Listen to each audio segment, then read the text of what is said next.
Magandang araw sa ating lahat at malugod ko kayong tinatanggap sa isa na naman pong episode ng ating Usapang K, Season 3. Ito po ay ating ika-34 na episode kung saan ating pinag-uusapan ang mga espiritual na pananaw at mga kwentong kapupulutan ng aral.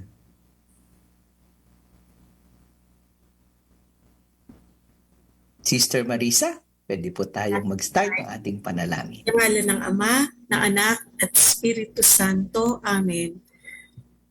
Aming Panginoong Diyos, sa panahong ito ng Kwaresma, kami po ay nagpapasalamat at nagbibigay papuri sa iyong walang hanggang pagmamahal at patnubay at sa biyaya ng mga kababaihan na nagsisilbing haligi ng pananampalataya, pag-asa at pagmamahal. Salamat po sa kanilang natatanging papel sa ating mga buhay, sa kanilang kakayahang magbigay inspirasyon sa pamagitan ng kanilang mga sakripisyo at kabutihan. Tulad ni Maria, ating ina, na nagpakita ng walang sawang pananampalataya, at tulad ni Maria Magdalena at ang iba pang mga kababaihan na sumunod sa yapak ni Jesus, na natiling tapat sa gitna ng pagsubok. Pagpalain po niyo ang mga kababaihan sa kanilang dakilang misyon. Gabayan po ninyo sila sa kanilang paghahanda para sa mahal na araw. Bigyan sila ng lakas at kaliwanagan ng isip upang patuloy silang maging inspirasyon at liwanag sa landas ng pananampalataya. Turuan din po niyo kaming lahat na tularan ang kanilang malasakit at katapatan at makita ang iyong presensya sa bawat kabutihan na kanilang ibinabahagi. Ang lahat na ito ay hinihiling namin kay Jesucristong aming Panginoon. Amen. Sa ngalan ng Ama, ng Anak at Espiritu Santo. Amen. Amen. Magandang araw muli no sa ating lahat at ayan no medyo marami-rami tayo ngayong gabi dito sa ating programa no. So katulad nung nabanggit ni Sister Marisa kanina na yung ating topic para sa araw na ito ay mga kababaihan ng Kwaresma no. So parang post celebration natin ng Women's Month no nung nakaraang buwan at ganun din naman ay pag prepare natin ng celebration natin ng Semana Santa no sa susunod na linggo. Yan. So bago natin simulan yung ating pakikipagkwentuhan, ayan, magpakilala muna tayo. Sige, ang ating co-host muna, Sister Marisa. Kamusta naman? Magandang araw po sa inyong lahat. So, ako po ngayon na nasa Santa Catalina sa aming provincial house. So, malapit lang kami sa UST. Ayan, kanya-kanya tayo ngayon ng lugar. Ako naman nandito sa Gibraltar. Ayan, yung kung nakikita natin yung background, no, yung po nasa likod ko yan po yung ayan, Saint Bernard Chapel or Church na binigay po para po sa mga Dominicans dito sa Gibraltar. It's under our ano ba to? Yung parang ministry natin. Ayan, diyan natin ginagawa yung ating mga ministry. And tayo ay naatasan ng obispo na gumawa ng community. Of course, through the collaboration ng ating Dominican Province of the Philippines. Yan, at saka ng Dominican Order. Yan. And of course, no, isa na namang regular din natin dito sa programa. Ayan, from the UST Parish. Magandang gabi po sa Soko. inyo lahat. Si Paolo po ito. Pagsamantalang humahalili sa ating mga kasama na sila Father Dexter at si Brother Ted. Den. Yes, thank Nandito ako you. ngayon sa aking bahay at nakikita niyo naman, kwaresmang-kwaresma ang aking team. Oo nga, ano, parang talagang sumusunod sa liturgical color. Opo, Ang pagkatapos bahay ng ni puti, Paolo. green. Ayan, Depende siyempre sa kung kasama, ano liturgical color. correct. Kasama rin natin, siyempre, si Father Coronel, no? And siyempre sa RM. And of course, no, meron tayong mga special guests ngayong araw na ito, no? Sapagkat pag-uusapan natin ang mga kababaihan ng Kwaresma. Baka yung iba nagtatanong, kababaihan lang ba? Siyempre hindi, no? Lalaki at babae naman. Pero yung ating pagtutuunan lang ng pansin ngayon ay yung mga kababaihan, no? Kasi baka maubos yung oras natin kapag lahat ng mga characters ng Kwaresma ay pag-uusapan natin, no? Kaya medyo magpo-focus lang muna tayo doon sa mga kababaihan. So without further ado, no, let us welcome. Ito po ay magkapatid po sila, no? Magkapatid sila. At sila ay mayroong libro na sinulat, no, mamaya siguro mas maganda sila na po yung magkwento. So, sino bang mauna? Si Andre ba o si Anton? Batiin naman natin ang ating mga tagapakinig. Sige po, ako na lang po mauuna. Magandang gabi po sa inyong lahat. Ako po si Andre Joseph D. Carabeo. Isa po akong third year medical student sa University of Perpetual Help sa Las Piñas. At gaya po ng sinabi ni Father Paul, kami po ay isang pamilyang namamanata rin ho pagka Holy Week. At nakikita niyo naman po sa aking likuran ang aming mga imaheng pang Semana Santa.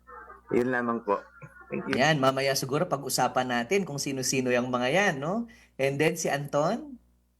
Hello, good evening po mga kausapang kay dyan. Ako nga po pala si Anton Maria Francesco Besa Carabeo.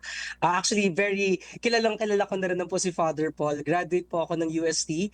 Yes, of Of no? course, si Kuya Pao. Kilala ko rin si Kuya Pao. Yan, graduate po ng UST at syempre suki tayo ng Santissimo Rosario Parish. Pero currently, I am a science teacher in the Junior High School Department of San Sebastian College, Recoletos, Manila. So, shout out na rin po sa mga students ko and co-faculty sa San Sebastian College, Recoletos, Manila. Oh, ayan mga hello, mga nakikinig diyan, no? At saka kung gusto niyo i-share yung ating link, no, pwede naman ninyong i-share, no? Tayo ay napapanood, napakikinggan sa Radyo Maria Philippines, of course. And then it is also shared sa ating Santissimo Rosario Parish page. And yan, pwede naman nating i-share, no, sa ating Facebook at ganun din sa cable, no? At saka sa Radyo Maria. So, bakit pa natin na topic itong ano na to, itong usapang ito? Ayan, siyempre, kababaihan, no, Kwaresma. Ah, Sister Marisa, ano ba naiisip nyo pagka ganitong topic? Kasi una, kung titignan natin, sa Holy Week kasi, mas highlighted ang mga kababaihan. 'Di ba? Kasi nga, after nung trial ni Jesus, no, nagtakbuhan yung mga mga lalaki, mga disipulo niya, mga apostles. So ang highlight during this yung Holy Week, ito yung mga kababaihan. Kaya I think no, tugman-tugma ito, tapos kaka-celebrate lang din natin ng International Women's Month. Yes, oo. At saka, yun na nga, no? Yan, siguro si Andre, pwede nating maano yung mga nasa likod mo, no? Kasi isa sa mga inspirasyon din nitong ating programa, no? Katulad ng sinabi ni Sister, aside from the fact nagtakbuhan nga yung mga ano, yung mga apostoles, no? Yung mga natira, yung mga kababaihan, no? Pero kapag tayo nagpo-prosesyon sa mahal na araw, ano ba yung mga experiences ninyo ng ano, ng prosesyon? Yan, sige. Sino bang gusto mo? Si Andre or si Anton? Tony, ikaw muna. Ayan, si Anton daw. Sige Nagturo po, Si ako. Anton muna. Oo. Mas detalyado si Anton ano po ako. Sige. Well, if I may share, no, fathers and sisters at mga kasama dito, no, sa amin kasi sa family namin, naging panata na po namin yung pagsama sa Holy Week processions yearly. Bata pa lang kami, naglalabas na kami ng mga santo na nasimulan from our dad na ngayon na kami na yung matanda, kami na yung nag-aasikaso overall. And technically, yung pamamanatan namin na ito is something that we actually look forward to kasi alam naman natin, once a year lang naman nangyayari ang Holy Week processions. Pero, kahit once a year lang siya nangyayari, isang buong taon din yung paghahanda namin. Parang pagkatapos pa lang ng prosesyon ng Good Friday, ang next na usapan, no, anong plano natin for next year. Parang despite, yun nga yung binibiro sa amin noon na isang isang taon mong pinaghandaan, isang taon mong pinag-ipunan, sa isang araw ginastos mo at napagod ka. But then again, despite of all the, many things that we really give in preparation for this, the effort, the money, the time, etc., all of this we give it, of course, in thanksgiving to, of course, to our great Lord who has, given his life out of love for humanity's sake.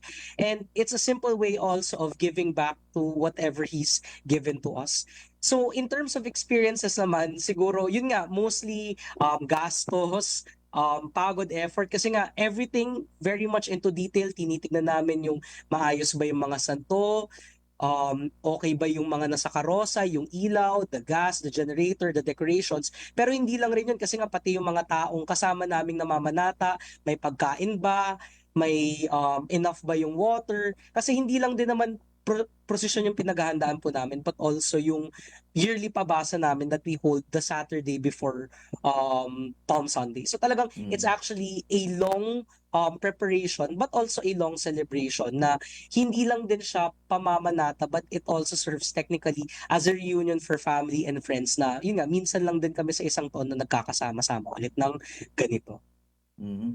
Magandang punto 'yun, no, yung pamamanata, no? Hindi lang naman yung prosesyon, meron din pala yung pabasa, 'di ba?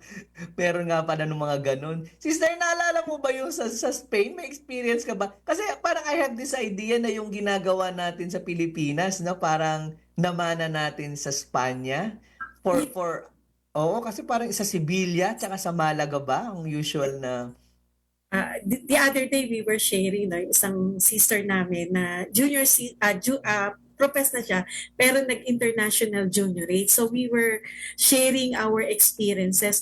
Meron ding silang prosesyon, kaya lang ang pagkakaiba, where I stayed in Valladolid.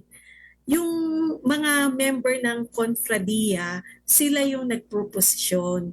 Tapos yung mga tao, parang nandun lang sila sa gilid ng kale, nanonood o nagdadasal. Pero mga life size yung kanilang mga imahen, tapos yung magaganda. Tapos yung may mga grupo na, I remember, no, we started at midnight. Ito yung prosesyon de silencio. So, ibig sabihin nun, tahimik, walang musika, walang banda, something like that. Very solemn. At kasi ang lamig-lamig, springtime. So, merong iba doon na nakapaa, tapos naka-hood sila para hindi sila ma-recognize. On the other hand naman, meron din naman yung mga kababaihan na mga nakapaineta sila, para ring fashion show ba, pagandahan din ng. nakabelong itim, ganun. So, syempre, kung todo yung makeup nila, yung kanilang pero nakakaano din na ah, yung mga tao talaga, dinadayo nila, pinupuntahan talaga nila. Kaya lang hindi sila, ang pagkakaiba doon, hindi sila sumasama doon sa prosesyon. Posisyon. Yes. Ngayon, doon naman sa South, na-share lang nung professor namin, sabi niya, doon sa South naman, iba naman ang way ng pagdating ng procession. Yung parang it's more on, they are giving praise, no? Sasabihin nila, kay gwapa, kay maha. Parang pag dumalabas yung mga santong ganon, yun yung kanilang sinasabi. Kasi dun sa South, medyo, ang disposition ng tao doon, medyo masayahin. Tapos doon naman sa Castilla y Leon, solemne naman sa kanila, very serious naman sila. So magkaiba ng way of kung paano nila ginagawa yung celebration na yun, Holy Week. Pero both parang festive talaga, no? Yes, kasi mga life size yung kanilang mga imahen, ganyan. Mm. Sa atin ba, Pao, ayan, sa Iloilo, meron tayo nasa din ako sa Iloilo, kaya doon ko nakita yung parang bawat bayan, may kanya-kanyang prosesyon ng mga pasos, yung tawag natin, di ba? And I think even in Luzon, no, marami rin tayong ganyan. Pero sa Iloilo ba, ano ang experience natin dyan? Sa Iloilo kasi, yung mga poon, no, ng mga nilalabas sa procession doon pag Holy Week, mga privately owned images ito, no? Kasi for them, may mga devotion sila dun sa santo na yun, o ito rin yung way nila para pasalamatan yung poon sa mga kahilingan na kanilang mga kahilingan na pinagbigyan sila ng Panginoon. Unlike dito sa Spain, no, sa Spain kasi ang image kasi is owned by a community or a confraternity, no? Dito sa Pilipinas kasi medyo may pera tayo ng mga sinauna, yung mga sinuunang tao, yung mga makikaya, nagpagawa sila ng mga poon. Pero ngayon kasi medyo affordable na rin yung mga santo, kaya even those yung mga kabataan, no, nakaka-surprise, meron na rin silang sariling mga poon, no.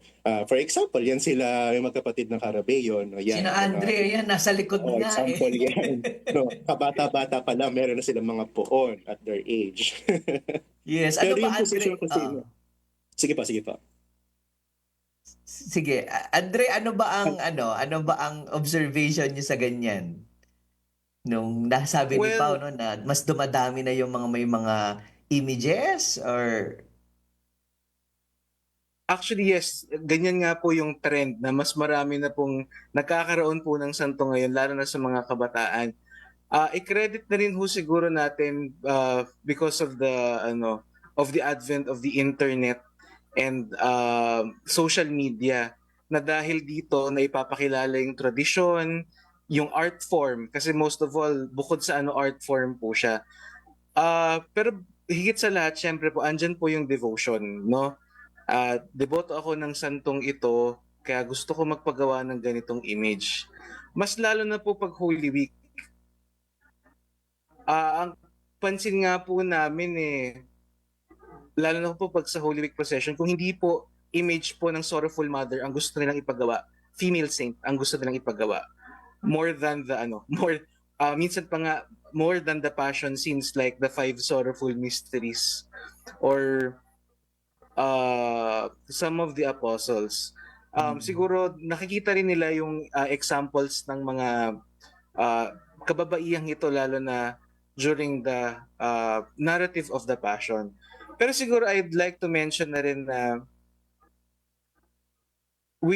kailangan pag nagpapagawa ka ng image, meron kang magandang intention palagi. As with anything naman po, ba't ka ba magpapagawa ng image? Kasi you want this to be a tool for catechism or evangelization. Gusto na magpapagawa ka ng santo para mapalapit mo ang mga tao kay Kristo. At hindi lang ikaw, hindi lang pamilya mo. Minsan ho kasi may mga times na, sabi nga po ni Kuya Paolo, no, nagiging status symbol na lang din. Before siguro, kasi nga yung mga mayayaman ang nakakapagpagawa. But now, may mga times na hindi masyadong nakikita yung worth kung bakit magpapaga, or siguro sa excitement kasi may ganito ako, may pagmamalaki ako. But especially for Holy Week images, ang kailangan na matandaan with them are yung examples kung bakit sila ang nagkaroon ng privilege na ma-witness yung sacrifice and yung resurrection ni Christ dahil dito. But on the in general naman po, this is a way also of bringing the youth into the church, no? Because there is an appreciation for the treasures of the church, no? Especially the traditions, the colorful traditions, and the how do you call this, yung art form po na kapag hindi po kasi ito na preserve, mawawala.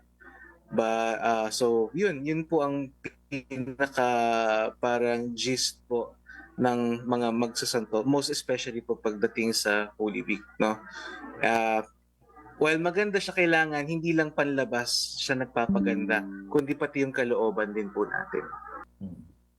Oo, napakahalaga nung siguro, no, yung education din at saka catechism. I remember may isang diocese, I think it's Kalibo yata yon, na meron silang parang recollection or may seminar sila sa lahat ng mga kamarero, no? Kung paano yung tamang pagkakamarero, paano yung tamang spirituality, no? Siguro na masasabi natin when it comes to taking care of religious images, no? Kasi yun nga, culturally, siguro meron tayong ganong mentality na ay, ito ay katulad sinasabi ni sister, no? Yung sa Spain may confraternity, no? May grupo. So pagdating sa atin, parang ganun din may grupo. I remember yung isang classmate ko nga taga Bulacan na pare, kinikwento niya, natuwa kasi siya nung nag-attend siya ng posisyon namin ng Immaculada Concepcion. Lahat daw ng tao sumasama. Kasi sa kanila, parang makikita mo kung sino lang yung ermano-ermana halimbawa kasi may sariling kulay ng kandila. Lahat green. So parang doon pa lang sa gamit ng kandila, alam mo na, ito grupo to nito. Itong isa naman red, gano'n. Itong isa, kung ano man. No? Pero, of course, no, we do have those kinds of things. Kasi syempre, kailangan talaga ng grupo para mag-alaga no nung particular image. So kaya lang kung minsan siguro parang yung nai-convey na message is hindi open for all pero exclusive. Pero yun nga, since dumadami na yung mga meron, no, it's becoming more accessible no, to people, I think. So, sige, baka pwede na nating puntahan yung pinaka-main topic. Kung ang haba ng ating introduction, di ba? Naka 25 minutes na kagad tayo. Wala pa yung main topic. So, isa sa mga very interesting kasi kapag ka umattend ka ng mga procession pag Holy, ang daming yung mga pasos ba ang tawag natin? Ano ba usual na tawag natin? Yung mga karosa, di ba? Ng mga poon, mga santo. Mhm. And traditionally, kapag ka pumunta ka sa mga, ayun, naka-attend ako minsan sa San Joaquin, sa Iloilo, kitang-kita mo yung image na luma, ibig sabihin matagal na nilang ginagamit, at saka yung mga bagong addition. Yan. So yung mga luma, basically mga poon ni Jesus yan, di ba? Yung mga ano yun, yung sa pillar, no? Yung Gapos. scourging at the pillar, gapos, yan. Mostly Tapos mga five sorrowful mysteries po ang yun, mga luma. yung si Oo. Jesus na Opo. may angel, anong tawag mo doon? Yung Yung nagdarasal Agony in siya? the Garden po. O yun, Garden. Agony Agony in in the the Garden, Garden, Father. no? Pag may ganyan, alam mong lumang image yan. At saka syempre yung Mater Dolorosa at yung Santo Enchero na. Yan, no? Pero If before ng Blessed Mother, ano-ano bang mga images pa ng mga female images ang mga nakikita natin? Sige, Andre. Magdalena. Ayan. yan. Magdalena, katulad Siyempre, yan, yung isa, yung nasa yan. likod Si ni Andre, may Magdalena po kwento. nandito po May sa magandang kwento right ka dyan, side Andre, ko. di ba? Yes po, actually this image po is na nandito is actually are supposed to be gift to Father Joel Ador who used to be a Dominican. So nung lumabas po siya sa order, naging part po siya ng Archdiocese of Manila and later po nung naging Diocese of Parañaque, napabilang din po siya dito. So long story short po kasi kaya po namin kilala si Father Joel is siya po yung nagbinyag po sa akin nung nung baby po ako. Oh. And then we reconnected not so long ago before he passed away last year. And during one of our conversations, itong image po ni Mary Magdalene, request niya po sa amin. Kasi gusto niya pong ilabas dito sa parish where he's staying. Kasi wala pang ganitong image sa parish nila. So, anong nangyari, pinapagawa po namin, but habang pinapagawa po namin, namatay po si Father. So, sa ngayon po, kami po ang nangangalaga po ng pinaka-image niya. But to add po sa ilang images po ng female saints ang lumalabas, ang napansin ko pong trend kasi is kapag yung mga lumang images, it's basically the three Mary. So na-mention na po ni Sister Marisa si Mary Magdalene. Yan. Especially po sa Dominican family, she has a very special role and patronage, no? Mary Magdalene, and then you have si Maria Cleofe or Jacobe. So si Mary, the wife of Cleophas, based on the Gospel of Saint John. And she's also the mother of James the Less.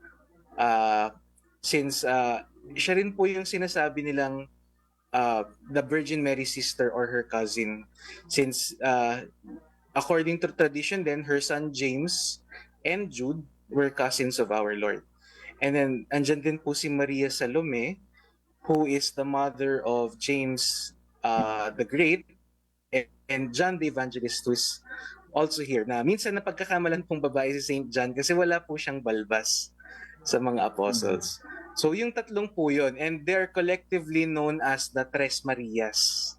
Since sila yung three Marys then na dumalaw sa tomb ni Jesus on Easter morning. And while si Magdalene po is very prominent with her perfume bottle as her iconography, and in old depictions like this one, kahawak niya yung hair niya since before she was conflated with other characters. Then si Maria Salome and Cleofe, meron silang interchangeable na symbols. Merong may hawak na censer since uso po yung pagsusuob ng bangkay noon. Kasi the incense is used to a part of the embalming process, and yung walis. May nakapagsabi po na yung walis po kasi is a uniquely Filipino symbol since dito po lilinis po tayo ng mga puntod ng ating mga mahal sa buhay. Kaya may mga images po na may hawak na walis. And then meron ding image ni Saint Veronica. We all know that according to tradition na pious woman wiped the face of Jesus while going to Calvary. So this is the sixth station sa traditional way of the cross. And according to some church historians, may nakapagsabi rin that Saint Veronica is also identified with the woman with the hemorrhage po in the Gospels. So, and kung napapanood niyo rin ho yung The Chosen, yung hemorrhaging woman din po, Veronica po ang name niya. So, abangan po natin sa next season kung ibibigay po sa kanya yung role ng pagpupunas sa face ni Jesus. And then, lately, napansin ko rin po nung mga early 2000s kasi po may awareness na po on the scripture and yung tinatawag na Roman martyrology. May iba pa pong saints na mga sinasama. Although, hindi sila tahasang mentioned sa scriptures. So before merong even before that, sinasama niya yung si Saint Martha kasi before she was believed to be one with Mary of Bethany na sister ni Magdalene. So sinasama rin po siya doon. And then andiyan si Joanna, the wife of Herod Steward Chusa, isa rin sa mga financiers ni Jesus. And of course, Mary of Bethany na which was made clear na magkaibang person sila ni Magdalene. So yung pitong pong yan, yung apart from the Blessed Mother, yung sinasama po sa mga procession so far. I think si Anton may have something to add po ata. Ton? Sige, Anton. Ano ba ang... May dagdag na santo? May dagdag na information? The info, Sige. info yan. Pag may Okay. Actually, no. Although, yun yung lahat na sabi naman kung sino yung mga women present in the Passion. And also the ones that we usually see in the processions ng the Philippines. Actually, although as mentioned nga kanina ni Kuya, yung paglabas ng images ni Joan, the wife of Herod Steward na si Chusa, just only started joining in recent years, like in the early 2000s.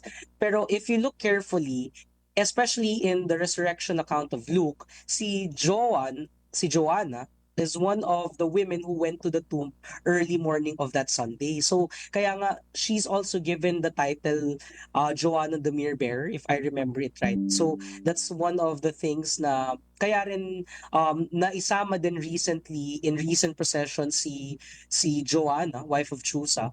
In addition also, the importance yun nga, hindi man po explicitly na mentioned yung Sisters of Bethany if they were really present in the Passion. Pero yung mga accounts, yung mga gospel accounts na related to them are also very much connected to the Paschal story. Like in the case of, let's say for example, si Martha, it was to Martha that Jesus told to her that I am the resurrection and the life. During the time that, Martha was pleading for Jesus to raise her brother up. And Mary, on the other hand, as we all know, siya naman daw yung sinasabing nag-anoint kay Jesus ng very expensive nard some days before he was, arrested. And yun yung time na sinabi ni Jesus na yung pag-anoint sa kanya is just a preparation for what is yet to come. Na 'di ba nga yun din yung story kung saan nagalit si Judas na bakit binubuhusan mo ng mamahaling pabango, dapat binigay na lang sa mahirap, etc., etc., etc. But yun nga, also it was technically, a sign of preparation of, Christ's eventual death and then, burial into the tomb. So I think these are just some of the additionals that I could think of right now regarding them. Ayun po. Thank you, Anton. Sister, ikaw, ako mayroon kang comment o tanong sa mga nabanggit nila kanina. Very interesting kasi, Father, no? Oo, di ba? Siyempre, alam naman na if you look at the scripture, andun na yung mga very concrete yung mga pangalan ng mga kababaihan na yon, no? As mentioned by the brothers. Pero meron siyempre mga ibang mga kababaihan na they are unknown, no? Yung na hindi nakapangalan, pero we can say na they are still followers of Jesus, no? Na hindi na-mention, pero I'm very sure these women are those who welcome Jesus in their homes, who financially supported this ministry, who were avid listeners of Jesus, no? So marami pang mga kababaihan, no, na hindi nga lang na mention ang pangalan. Nababanggit sa Opo. scripture. Yeah. Siguro kung Opo, nabanggit sister. sila, no? Marami na namang Nako. idadagdag. Sige, Andre. Father, haba yung line-up pagka ganyan. Pero may point po doon si sister kasi nga sabi nga po sa Gospel ni St. Luke chapter 23 na a great crowd of people followed him including some women.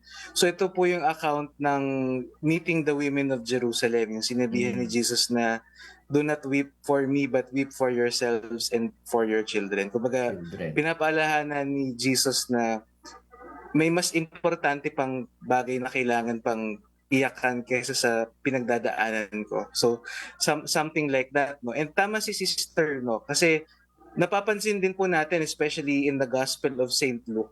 Marami ring kababaihan din po ang minention na pinagaling din ni Jesus. And most especially the role of the Blessed Mother in all of this. Since sa procession nga po, she's given the place of honor of being the last image in the procession. Since I will quote Mr. Michael de los Reyes from his book Procession, Paghahanda at Pagdiriwang, na she takes the place of honor because she followed Jesus first. And because of her following Jesus first, syempre, she will give way to the mission of her son, which is presented in the procession as the Lord's plan of salvation. Kumbaga, she silently follows, no, the will of the Lord. And going back to the scripture nga po na yung assent of her obedience na be it done unto me according to your word, kahit masakit po yan. So as presented din po sa yung makita natin yung mga images ng Blessed Mother na may heart with 1 or 7 daggers as prophesied by Simeon, no? Yun po. Yan. Pao, meron ka bang tanong? Or may May tanong ba back-end sa ating, may question greetings tayo, ba oo. sa ating Facebook? May greeting sa atin si si Syra Jean Espinida, Yan, no? Syra. Sabi niya, hello po mga kalakbay. Yeah, magandang umaga, magandang araw sa iyo, Miss Syra, no? So may question tayo dito dalawa, no? Yung isa kasi, ano yung recently, no, na nilabas sa Vatican, no, sa St. Peter's Basilica, yung sinasabi na Holy Face. Ito ba ang birang ni St. Veronica, no? At yung pangalawang question is, aside from mga nabanggit nyo kanina na mga kababaihan na sumasama sa Holy Week procession, no, tama ba na may sumasama pa bang iba maliban sa kanila? For example, yung tinatawag nilang Santa Potina at saka si Claudia, no, na asawa ni Pontius Pilate. Yun po ang ating butt-in questions. Sige, sino ba ang gustong sumagot niyan? Yung sa veil, parang may nabasa ko recently, I think it's always being exposed doon sa side na kung nasaan yung image ni Veronica sa Vatican, di ba? Doon sa may parang balcony, pinapakita yung veil. But then I saw an article na, di ba, nung pinunas yung mukha, naging tatlo. Tama ba? So, yung dalawa, parang nasa Spain, tama ba? Yung dalawang parang mukhang ganon. Yung Sudarim of Oviedo po ata yun, Father, yung parang Oo. yung headpiece ng shroud po na according to the Gospel of Saint John, yan po yung hiwalay po na nakatiklop na Oh, na piece na linen dun sa tomb ni Jesus. So yun Ah. daw, according to tradition, yun daw po yun, no? Siguro for the question po, the first question, kaya siguro kay Anton ako magpapatulong sa second question. Yes, yung ano po, yung first question is veil po ni Veronica po yung inilalabas po tuwing 5th Sunday of Lent sa St. Peter's Basilica. So, matagal na po yung relic na yan in their possession, which was believed na it was also brought there by Veronica herself.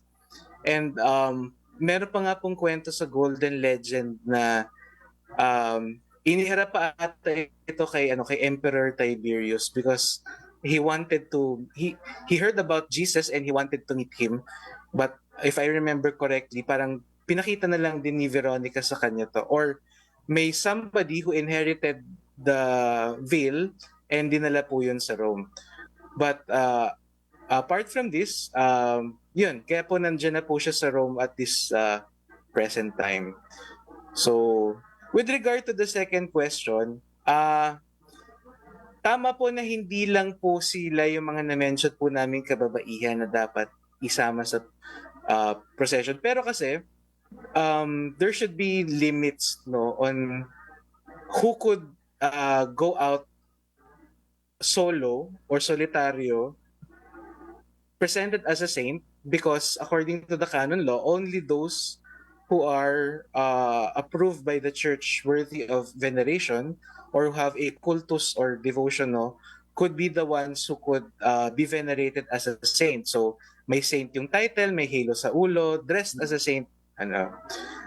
With regard to Saint Puthina po kasi, which according to the old Roman martyrology, identifies her with the Samaritan woman, no? Of at the well. That's why inilalabas po siya. Parang hindi po kasi ako personally while may makilala po ako may images ni Santa Putina, mas important po sa akin kung mas kasama niya po si Christ doon sa scene, kasi po pwede po kasi tayo maglabas ng Lenten Gospels pag Holy Week if it is deemed pastoral na isama po sila sa posisyon. So in her case, ako, personally, I would rather see her with Christ po than as a solitary figure, since this is the moment that Christ revealed himself to her as the Son of God, no, and as the Messiah. And then si Claudia Procula naman po, according to what I've read online, she's venerated as a saint in the Orthodox Church. And even along with her husband Pontius Pilate, kasi po according to the Orthodox daw po, hindi daw po dahil sa kanila hindi po magkakaroon ng salvation. Pero syempre po, while we keep things cordial with our Orthodox brothers and sisters, it is important to remember na in the Catholic Church po, we don't recognize these people as saints. And we should really stick to with what canon law says, para hindi naman po maging borderline or outright idolatry na naman po. Yes, we recognize their roles, no? Kasi I'm sure each person has a part to play in the passion, pero wag po natin masyadong i-overemphasize it by even canonizing them automatically, if I may say. Kasi it would lead people to confusion na, okay, si ganito santo pala to, ganito ganyan. Best case po dyan is si Simon of Cyrene. Saint daw po siya, pero he's never had a formal either feast day or mentioning the old martyrology. So ako caution lang po for bringing out their images. Yan, si Anton, I think he has also an input po for that. Ayun, just in addition lang rin po, actually, some of the other known characters na related sa Passion are in a way much venerated by our Orthodox brothers. Yun nga, one of the best examples include nga si Claudia, and even actually Simon of Cyrene is, I think, venerated also by our Orthodox brothers and sisters, and including some of the other women who were also mentioned in the Gospels, like yun nga, si Putina, who was said to be the Samaritan woman, and even Susanna, who was said to be one of the women who followed Jesus according to the account of St. Luke chapter 8. And even the mother of John Mark, the evangelist, Mary, who is also called na, yung sinasabi naman nila, siya daw yung may-ari ng bahay kung saan daw nag-Last Supper si Jesus. Now, these people have actually more of a cultus or following within the Orthodox Church, as far as I could recall. But in addition also to the first, question that was asked earlier regarding the veil of Veronica, yan yung isa sa mga masasabing number one proofs or evidences na totoo daw talaga si Lord and that the passion really happened. Now, the question earlier was floated na paano naging tatlo, bakit isa. One of the funny and practical, reasons they say, kasi nakatupi daw yung belo, nung Naging pagkapunas, tatlo. pagkabuklat, naging tatlo. That's yung sinasabi nila, one of the reasonings. But then there are also some stories that would say na the origin of having three faces imprinted on the veil is a very Filipino tradition also. Because if you would check other, depictions of Saint Veronica, dito lang sa Pilipinas ang mostly tatlo ang nakikita imprinted on the veil. And dun sa ibang bansa nga, usually isa lang. Although there is not even, hard, evidence or research that totally says na ano ba yung meaning ng tatlo? Well, siguro kahit pwede nating bigyan of how we would believe it, kaya siguro tatlo because number one, the idea of the Trinity, alam naman natin that the number three is also a very important number to the faith, na even in scriptures maraming meaning ang tatlo. So, yun po. But also regarding about the veil, there is also a pious tradition na sinasabi that after the Passion, I think probably Black Saturday, dinalaw daw ni Saint Veronica si Mama Mary at dun niya nilahad yung veil with the face of Jesus. Now, this depiction or this story is immortalized in a number of paintings which you can check online. Madaming paintings of Veronica showing the veil to the Blessed Mother.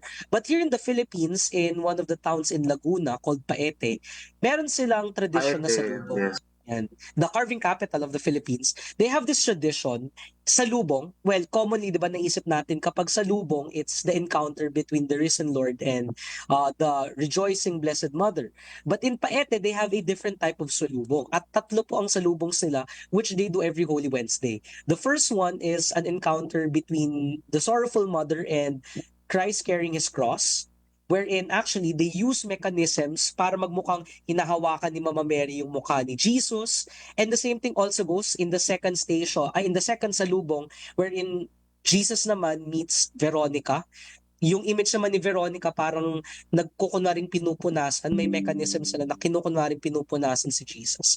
And then the very last, salubong is of this event that I was mentioning earlier, na magkakasalubong si Mama Mary tsaka si Veronica na inilalahad yung veil. And there are also a lot of videos that you can check up online na it starts out with Saint Veronica with her clasped hands, and then eventually with the mechanism slowly mag-unfold na makita yung tatlong mukha dun sa veil. So ayun, very much actually with all of the stories that we have mentioned and even in the salubong, talagang ang laki talaga ng role ng mga kababaihan sa Passion ni Jesus. Kaya nga, it's very fun. I've been reading some time ago, bakit daw kaya sa babae unang binalita ang resurrection? Hindi, ayoko maka-offend, pero this is what, people would usually say. Kasi ang mga babae, machismis, maboka. So kapag pinakita ni Lord na buhay siya, mabilis nakakalat kagad yung balita. But, I mean, I'm not in any way offending people, but yun yung idea kasi nila that if, the good news of the resurrection was first told to the women, mas mabilis daw nakakalat yung balita. I mean, so makita natin from the beginning of the Christ public ministry up until to the passion and hanggang sa resurrection, talagang the technically the life of Jesus was really surrounded by, women and women followers. And I think that's why malaki rin ang role na piniplay ng mga kababaihan, lalo na sa simbahan natin. Tama. Sister, ano masasabi mo doon? Chismosa daw yung mga babae. Di ba? No? Magdalene is our, di ba? Patroness ng order. Oo. Minimum words that a, a woman can utter 20,000. Samantalang ang men, 7,000. Kita mo, scientific pala yon. 20,000 ng mga babae. 7,000 lang ang lalaki. Oo, ayan. So talagang makikita natin no na I think it's really male and female naman, no? Kaya lang kasi kung minsan pagdating sa pagkakasulat sa Biblia, syempre puro mga kalalakihan, no? Pero hindi natin may pagkakaila yung kahalagahan, no, o role ng kababaihan, hindi lang sa Kwaresma kundi sa simbahan natin even until now. Yun yung second part ng ating programa, hindi natin nagawa. 10 minutes na lang. Same Sige, 10 minutes na lang, sister. Sige. Kasi in addition to that, dahil nga yung bakit yung mga kababaihan ang nandun sa Kwaresma. Kasi yung mga lalaki, sila yung huhulihin. Yung mga babae, no, hindi nila hinuhuli. Kaya yung mga babae, malakas ang loob nila na lumabas. Yun yun. Maganda advantage pala yun, no? Kaya pala sila yung mga nasa labas. Yan, no, magandang punto. Nabanggit lang ni Father Coronel, ayan, no, bilang dagdag doon sa punto, no, na kung saan yung mga kababaihan ay may role sa simbahan, no. Sa ngayon daw, sabi niya, itinalaga ni Pope Francis si Sister Simona Brambilla, isang madre na ipinanganak sa Italia mula sa mga Consolata Missionary bilang prefect of the Dicastery for Institutes of Consecrated Life and Societies of Apostolic Life.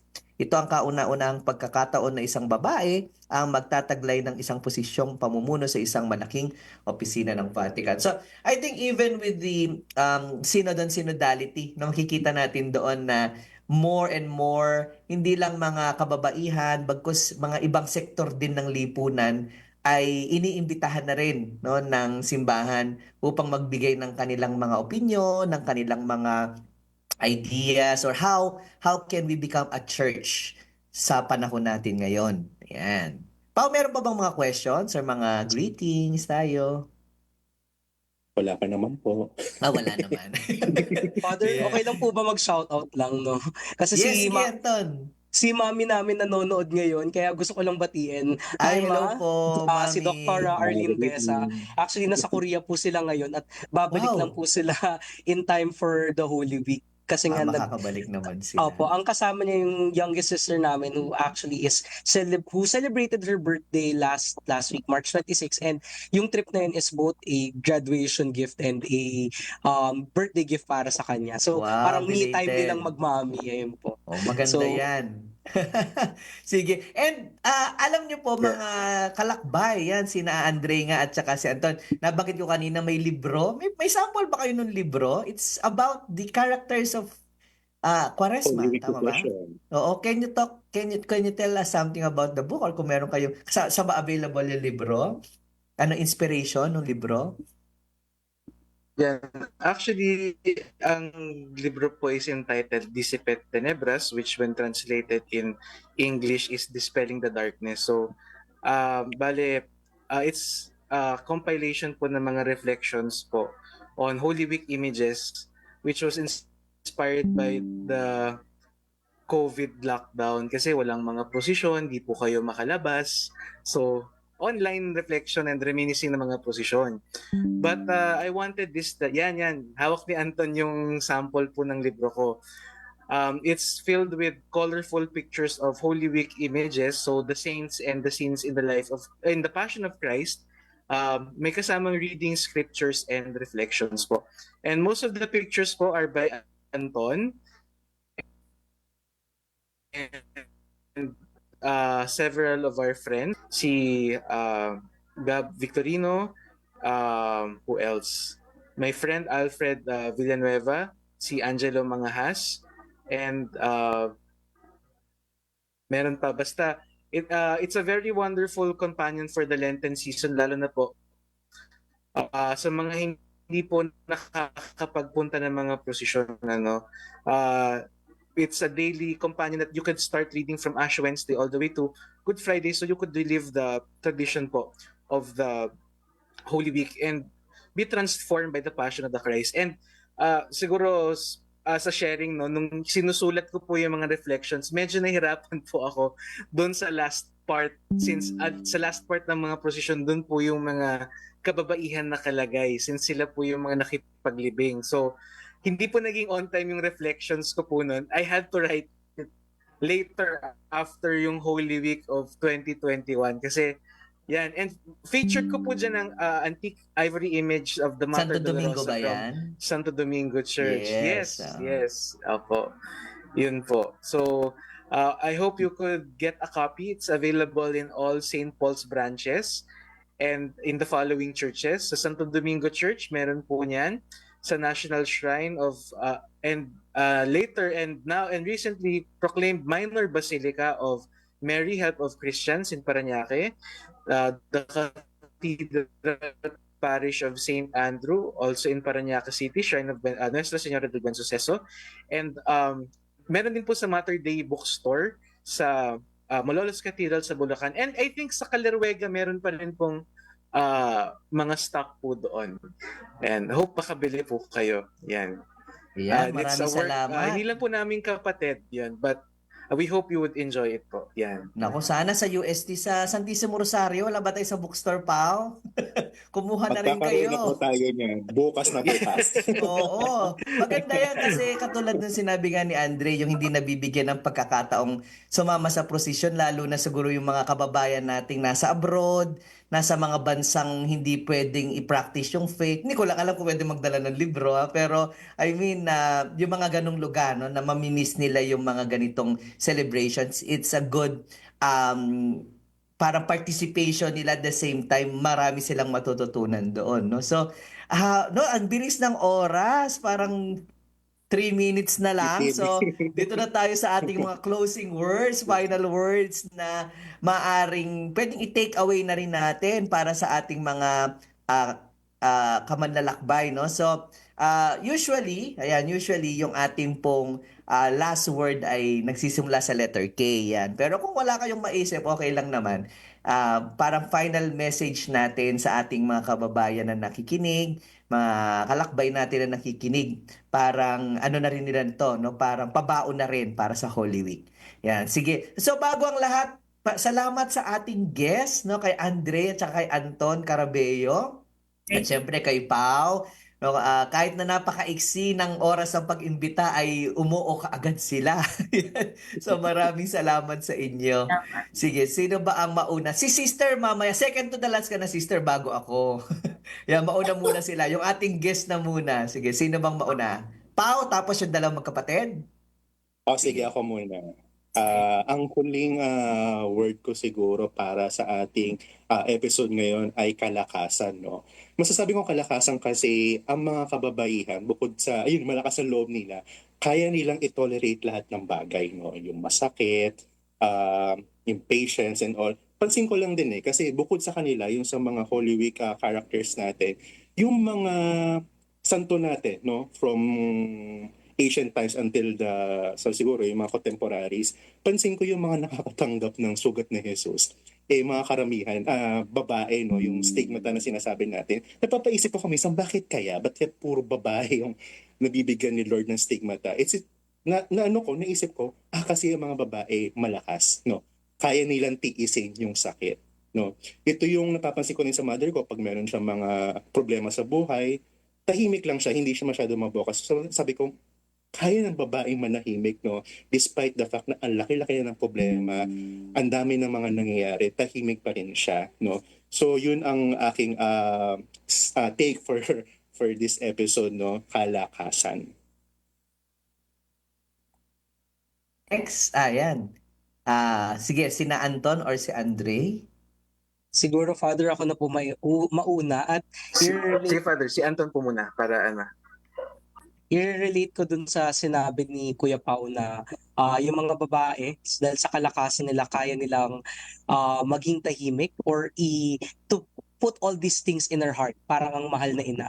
So with that, I could actually give two keywords. Number one is kahinahunan, yung pagiging mahinahon ng mga babae on how they can be able yun nga, to stay calm in the midst of all pains and sorrows. Actually, to highlight pa rin on the idea of the women in the Passion, most images are depicted, lalo na sa Dolorosa, as calm sadness. Hindi siya yung parang yung hysterical na iyak ang itsura ng mga sorrowful mother, pero yung talagang makita mong payapa, na kahit umiiyak parang payapang-payapa yung mukha. So, bakit kaya sila mahinahon? Probably because of the next keyword, which is kapahingahan. Like in the gospel account in Luke, kung saan pinagalitan ni Marta si Maria na nakikinig kay Jesus, siguro dapat maging tulad tayo ng mga kababaihan na hanapin ang kapahingahan kay Jesus. Because once we find our rest in Jesus, then probably we can be able to stay calm in the midst of all of the trials of this life, in the midst of all the sorrows and the daggers that we shall be encountering. So two words, kahinahunan and kapahingahan. Yan, thank you very much, Anton. Now, kay Andre naman. Yan. So siguro in relation po sa sinabi po ni Kuya Paulo and ni Anton, the word that I would na sana baunin ng mga kalakbay po natin ay katatagan. Katatagan na pinakita na pinakita ng mga kababaihang ito, lalo na sa panahong kailangan sila ni Kristo. And I would like to say na hindi po coincidence na Women's Month happens during Easter, kung saan nagiging highlight po yung mga pasensya na po sa mga aso po namin. Nagpapaalam na rin sila. Yun po, yung katatagan nila na kanilang pinakita na despite everything na pwedeng mangyari sa kanila, and especially during that period, because iba yung tingin sa mga babae ng mga panahong iyon since they were very patriarchal. And I always say that the women who stood by the cross were awarded the privilege of first seeing the risen Christ, since sila lang yung tanging umalalay at umagapay kay Kristo hanggang sa kanyang huling hininga. Despite si Saint John being the only apostle there, but credits to them na sila yung talagang they're the ones who na naglakas ng loob na ipakita ang kanilang paninindigan na si Jesucristo ay ang anak ng Diyos at ang manlulubos ng mundo, no? And itong katatagan at paninindigan na rin ito ang kanilang ibinahagi sa lahat noong muling nabuhay ang ating Panginoon. And kahit na may mga bash, noon pa man po may mga bashers na kahit binabash po sila ng mga tao, it did not deter them from proclaiming the resurrection. So, sa akin po, sa tuwing aalalahanin po natin or kung magdadasal po tayo sa mga banal na kababaihang ito, ipagdasal din po natin na magkaroon po tayo ng katatagan. Thank you, Andre. And Pasensya na po, Sister. nagparamdam ang mga aso ni Amang Santo okay lang Domingo sa yan. amin. Walang problema. Nagpapaalam din sila. Sister Marisa. Naman ay kaliwanagan ng kaisipan sa oras ng kapigatian, kalungkutan, karamdaman at iba pang mga kadramahan. Ang daming K. Ibig sabihin po, kaliwanagan ng isip, no? Kahit na nakikita natin parang wala ng pag-asa, mahirap, pero we should always think positive, no? So merong kaliwanagan ng pag-isip. Yan, thank you very much. Ako naman, siguro yung akin ay katapatan, no? Dahil sila ay nanatiling tapat, no? Hanggang sa pinakahuli. Yan. So, muli, maraming salamat po sa ating mga kalakbay. Father Coronel, nandito pa. And of course, sa RM, kay Pao, kay Anton, kay Andre, at kay Sister Marisa. Kay Father Dexter, hello, kung nasaan ka man, sana next time nandito ka na kay Brother Den. So muli, maraming salamat at magkita-kitang tayong muli sa susunod na edisyon ng Usapang Yay! Yay! Yay!